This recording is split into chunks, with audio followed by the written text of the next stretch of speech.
હા, રેડી. બનાવની હકીકત એ પ્રકારની છે કે હાલના જે ફરિયાદી છે એમને તથા અન્ય શાહિદોને ઓનલાઈન રિમોવા નામની એક એપ્લિકેશન ઇન્સ્ટોલ કરી અને એની અંદર ટ્રોલી બેગ કે અન્ય બાબતોમાં અલગ અલગ સ્કીમ હેઠળ રોકાણ કરાવી અને એ રોકાણની સામે ખૂબ જ મોટું ઊંચું વળતર મળશે એ પ્રકારની લાલચ આપી એપ્લિકેશનમાં રોકાણ કરાવ્યું હતું. અને રોકાણ કરાવ્યા બાદ કોઈ વળતર પણ નહીં આપી અને જે પૈસા હતા એનું ફ્રોડ થયું હતું. આ પ્રકારનો ગુનો દાખલ થયો હતો, જેમાં જિલ્લાના પોલીસ વડા ડૉક્ટર રાદીપસિંહ ઝાલા સાહેબના માર્ગદર્શન હેઠળ સાયબર ક્રાઇમની ટીમ દ્વારા ટેકનિકલ એનાલિસિસ કરતાં ડિટેક્ટ થતાં ગુનાના જે આરોપી છે લક્ષ્મણ પરમાર કે જેઓ મૂળ ગોધરાના રહેવાસી છે એમને પકડી પાડ્યા છે અને એમના ટોટલ 3 દિવસ જેટલા રિમાન્ડ પણ મળ્યા છે, જે પ્રોસેસ હાલમાં ચાલુમાં છે.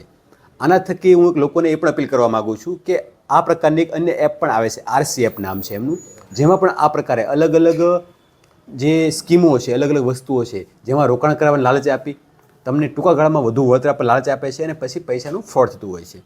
તો આ પ્રકારની કોઈ એપ્લિકેશન્સ કે સ્કીમમાં રાતોરાત કોઈ વસ્તુનું ડબલ કે 3 ગણા 4 ગણા રોકાણ મળતા નથી. આ પ્રકારની કોઈ લાલચમાં ફસાવું નહીં. જે બી વળતર મળતું હોય છે જે બેંકના નોર્મ્સ મુજબ જે બેન્કિંગ ક્ષેત્રમાં છે એ મર્યાદામાં મળતું હોય છે. તો આ માટે જે સરકારી સંસ્થાઓ છે, ઇન્સ્ટિટ્યૂટ છે ઓથેન્ટિકેટ, એમનો સંપર્ક કરો. રોકાણ માટે પણ જે ઓથેન્ટિક ફર્મ છે એમાં રોકાણ કરવું અને એ બાબતે પૂરતી તકેદારી રાખવા માટે જાહેર જનતાને અનુરોધ કરું છું. સર, આ આરોપીએ કેટલા લોકો સાથે છેતરપિંડી કરી છે અને કેટલી રકમ? હાલમાં જે રકમ છે એ 29 લાખ ઉપર સમથિંગ પહોંચી છે, પણ અન્ય પણ લોકો આમાં અન્ય પણ ભોગ બનાવે છે, નાની નાની રકમો છે એવા પણ સામે આવી રહ્યા છે. તો આ રકમ આગળ વધી પણ શકે છે અને સંખ્યા છે ભોગ બનનારની એ પણ વધી શકે છે.